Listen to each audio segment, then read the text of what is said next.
एक शहर में बुलबुल नाम की बच्ची अपने माता पिता पूनम और रोहित के साथ रहती थी। उनकी दादी श्यामा भी उन्हीं के साथ रहती थी। बुलबुल के पिताजी बहुत ही पैसे वाले थे। एक बार बुलबुल के पापा रोहित नई गाड़ी लेकर आते हैं और बुलबुल पूनम और दादी से कहते हैं, माँ, देखी अपनी नई कार। पूरे शहर में ऐसी कार किसी के पास नहीं है। अब देखो, कल लोग तुमसे पूछने आएंगे इस कार के बारे में। हाँ बेटा, गाड़ी तो अच्छी है, लेकिन ये तो बहुत महंगी होगी ना। और फिर शहर में किसी के पास इतनी महंगी गाड़ी भी नहीं है। तो तूने क्यों ली बेटा? मुझे डर लगता है कहीं किसी की नजर ना लग जाए। आप भी ना माँ, इस जमाने में कौन इन बातों को मानता है। ये नजर वजर टोना टोटका भूत प्रेत कुछ नहीं होता बेटा। लेकिन जैसे दुनिया में भगवान है, वैसे ही शैतान और बुरी चीजें भी हैं। अरे माँ, अरे पूनम, तुम दोनों भी कहाँ पड़ गए इन फालतू के चक्करों में। अरे नई गाड़ी ली है, चलो घूम के आते हैं। जी पिताजी, अब हुई ना बहादुर बच्चों वाली बात। बुलबुल के ऐसा बोलने पर सभी लोग हंसने लगते हैं और फिर सारे लोग गाड़ी में बैठ जाते हैं। रोहित गाड़ी में बैठकर जोर से म्यूजिक सिस्टम चालू कर देता है। एक तो ये लड़का किसी की बात नहीं सुनता, ऊपर से पता नहीं क्या खिटपिट लगा दी है। गाड़ी रुकने दो, अभी बताती हूँ।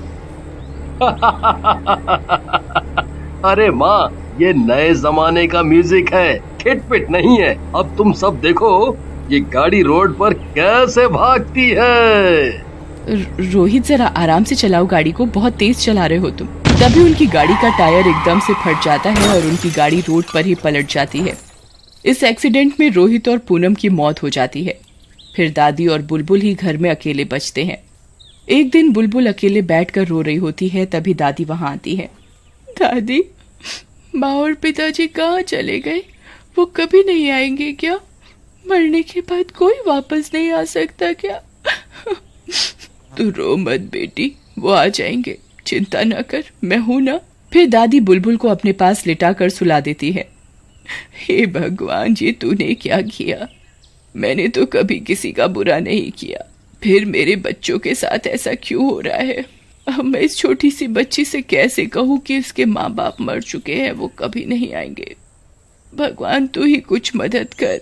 ऐसा सोचते सोचते दादी को भी नींद आ जाती है और वो सो जाती है। उसी रात बुलबुल को प्यास लगती है और वो पानी पीने के लिए किचन में जाती है। वहां उसे चुड़ैल दिखती है।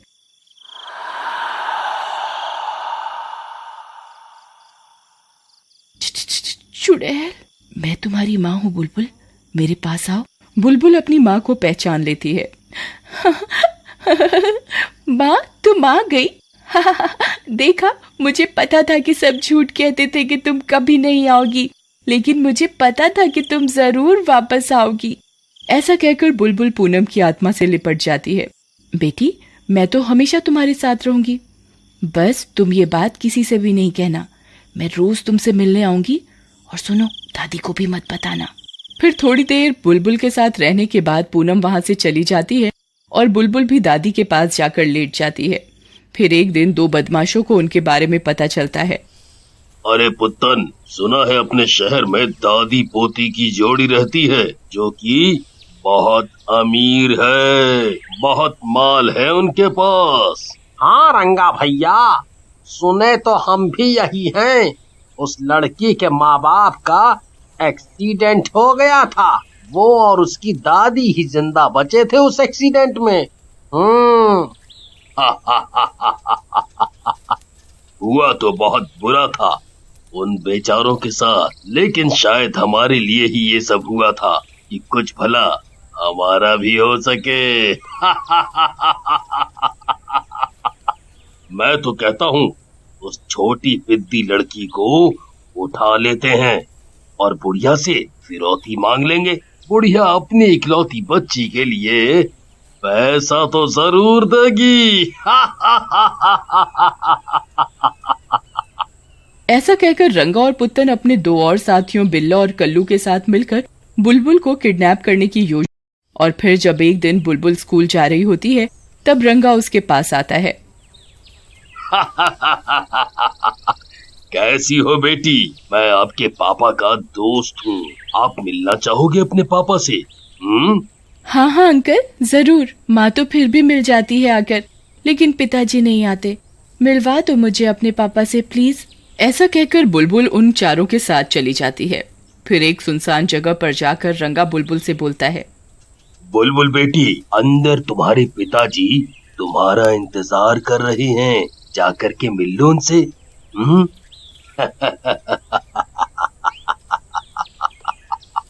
अपने पिता से मिलने की खुशी में बुलबुल बिना कुछ सोचे समझे झोपड़ी के अंदर चली जाती है और फिर रंगा और उसके साथी झोपड़ी का दरवाजा बंद कर देते हैं और रंगा खिड़की के पास जाकर बोलता है, बच्चे भी कितने नासमझ होते हैं। अरे एक बार जो मर गया कहीं वो फिर से जिंदा होता है? अरे तेरा बाप मर गया है, वो अब कभी नहीं आएगा। ये तो तुझे यहाँ लाने की साजिश थी। बस अब तेरी दादी से हम तेरे बदले खूब सारा पैसा मांगेंगे।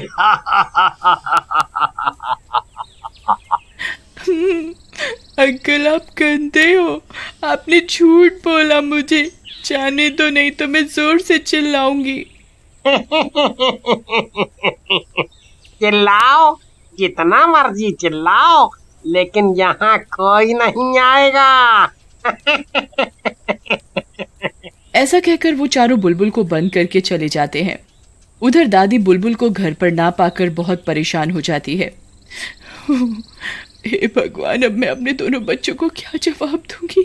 मेरे बच्चों की एक निशानी थी, वो भी पता नहीं कहाँ चली गई। तभी वहां रंगा अपने साथियों सहित पहुंचता है।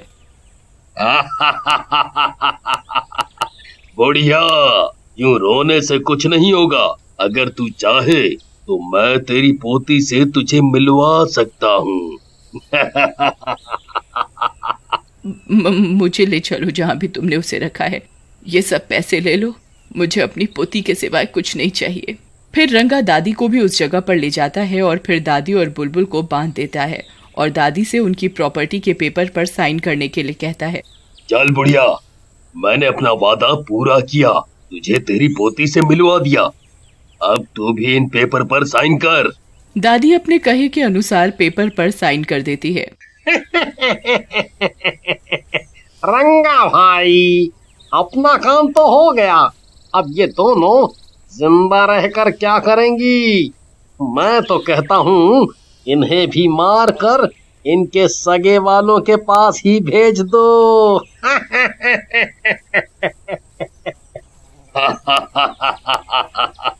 कह तो सही रहा है छोटे। ऐसा कहकर रंगा बंदूक निकाल लेता है। ये देखकर बुलबुल जोर से चिल्लाती है, माँ बचाओ, ये गंदे वाले अंकल दादी और हमें मार डालेंगे। रंगा तब उन दोनों पर गोली चला देता है, लेकिन तभी वहां पर चुड़ैल आ जाती है और वो गोली अपने ऊपर ले लेती है। मेरे रहते तू मेरी बेटी को छू भी नहीं सकता। फिर पूनम रंगा को गर्दन से पकड़ लेती है। नौस मिटे, तुझे एक बच्चे पर दया नहीं आई? कैसे जल्लाद हो तुम? मैं तुम सबको जिंदा नहीं छोड़ूंगी। ऐसा कहकर चुड़ैल रंगा की गर्दन उखाड़ देती है। फिर चुड़ैल पुत्तन की तरफ बढ़ती है। माफ कर दो चुड़ैल जी, गलती हो गई हमसे गलती हो गई, हमें माफ कर दो चुड़ैल जी। चुड़ैलों के यहाँ गलती की एक ही सजा है और वो है मौत। अब तुम सब मरोगे। ऐसा कहकर चुड़ैल बारी बारी से उन तीनों को मार डालती है और फिर बुलबुल को गले से लगा लेती है। बुलबुल मेरी बच्ची, मैं तुझे कभी अकेला नहीं छोड़ूंगी। मेरी बेटी तू आ गई मेरी बेटी।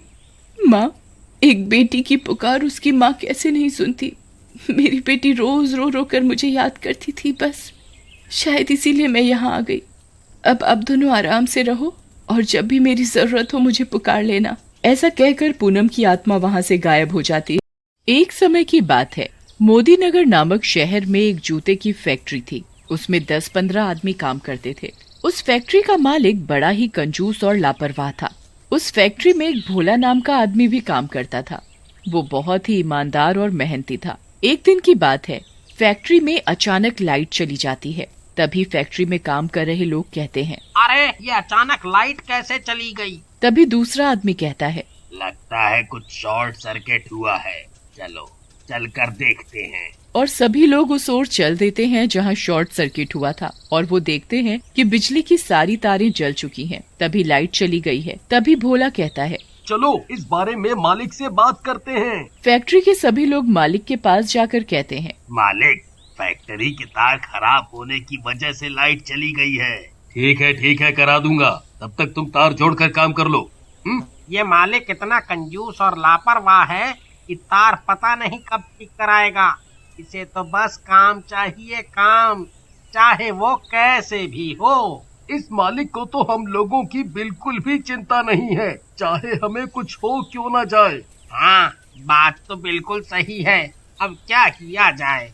तभी भोला कहता है, किया क्या जाए, करते हैं सब लोग मिलकर तारें ठीक।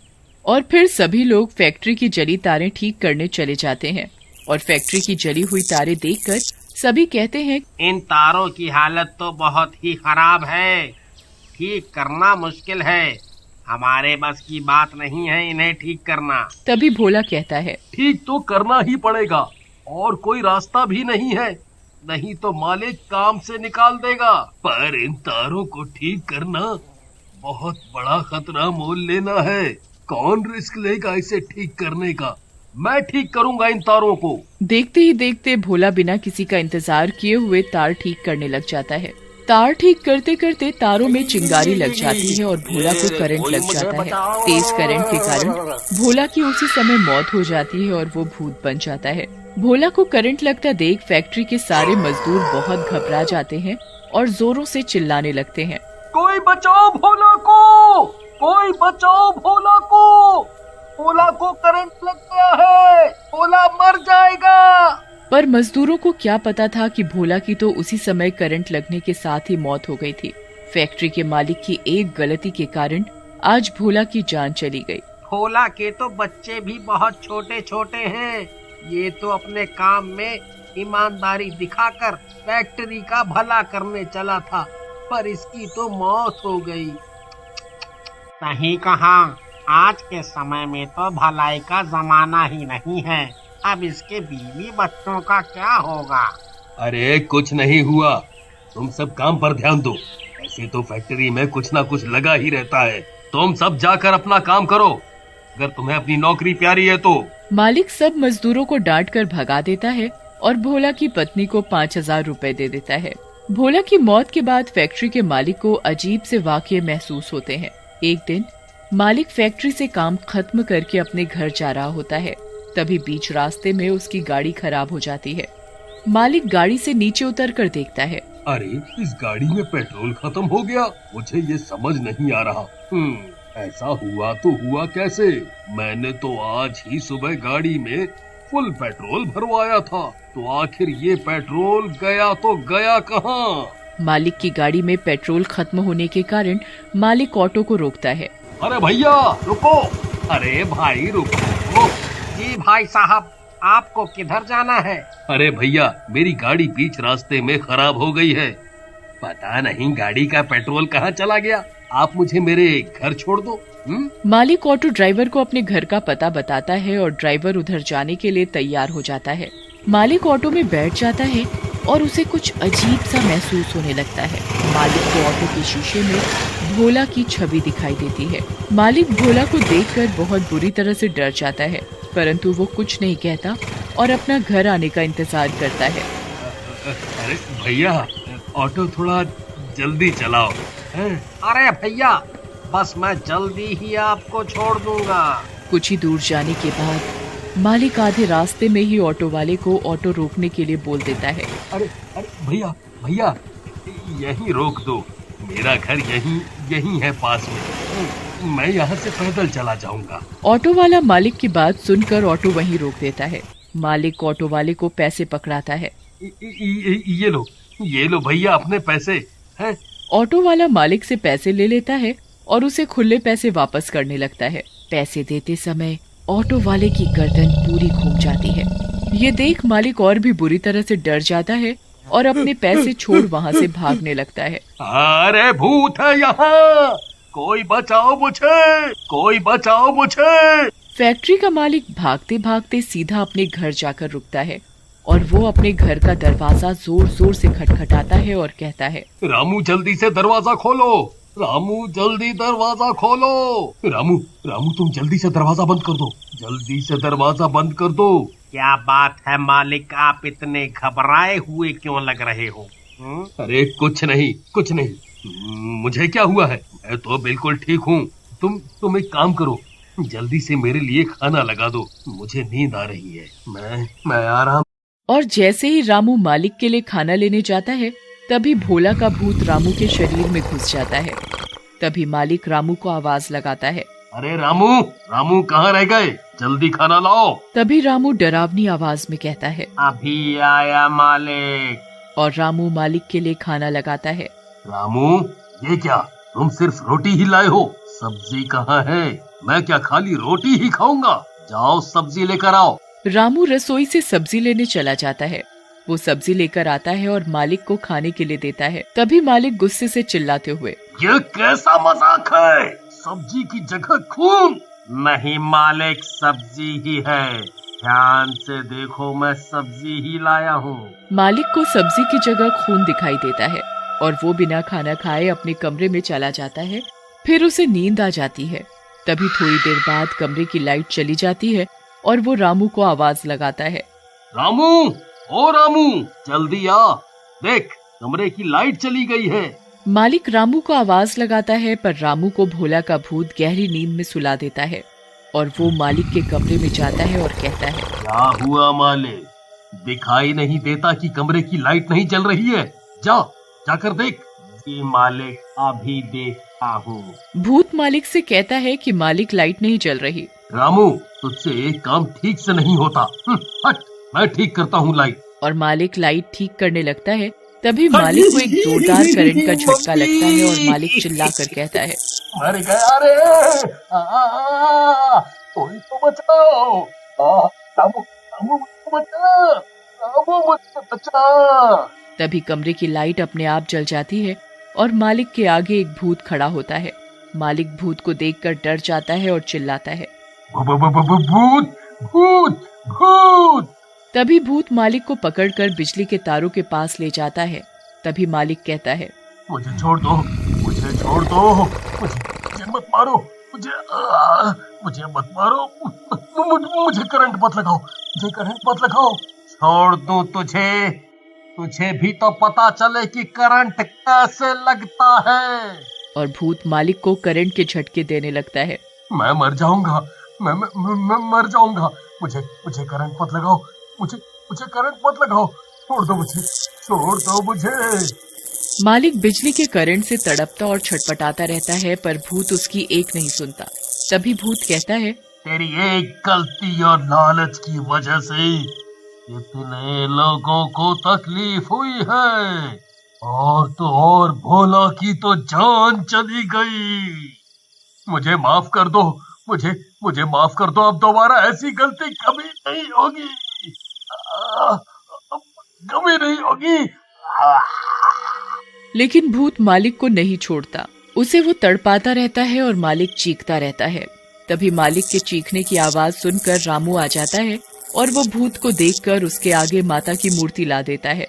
मूर्ति देखकर भूत वहाँ से चला जाता है और मालिक रामू को सब बताता है। फिर रामू मालिक से कहता है, मैं एक तांत्रिक बाबा को जानता हूँ, वो आपकी मदद जरूर करेंगे।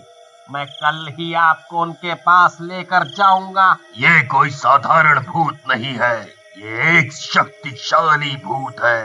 वो तुम्हें किसी भी कीमत पर नहीं छोड़ेगा, मार डालेगा तुम्हें। मुझे बचा लो बाबा, मैं मरना नहीं चाहता। तुमने कभी गरीबों का दर्द महसूस नहीं किया, मैं तुम्हारी कोई मदद नहीं कर सकता। मुझे बचा लो बाबा, मुझे बचा लो। मैं अब ऐसी दोबारा गलती नहीं करूंगा, कभी नहीं करूंगा। ठीक है, लेकिन एक ही शर्त पर तुम्हारी मदद करूंगा। तुम हमेशा मजदूरों की मदद करोगे। जी जी, हमेशा मदद करूंगा। और वह मालिक की मदद करने को तैयार हो जाता है और वो अपनी शक्ति से भूत को बुलाता है और तांत्रिक भूत से कहता है, छोड़ दे इसे। नहीं, मैं इसे मार डालूंगा। मेरे बीवी बच्चे बेघर हो गए, उनका क्या दोष था? अब इसकी वजह से हुआ है। इसकी वजह से मेरी जान चली गई। हाँ, मेरी जान चली गई। आह! तभी भूत मालिक का गला पकड़ लेता है और जोर से दबाने लगता है। मुझे मुझे मत मारो। मुझसे मुझसे गलती हो गई। अब कभी दोबारा ऐसी गलती नहीं होगी। तभी तांत्रिक भूत से कहता है, चला जा। नहीं जाऊंगा, इसे मार कर ही जाऊंगा। भूत मालिक का गला घोंटने लगता है। तभी मालिक भूत से कहता है, मुझे माफ कर दो। मैं किसी भी मजदूर को परेशान नहीं करूंगा। उन्हें कोई भी तकलीफ नहीं दूंगा। बाबा, बाबा।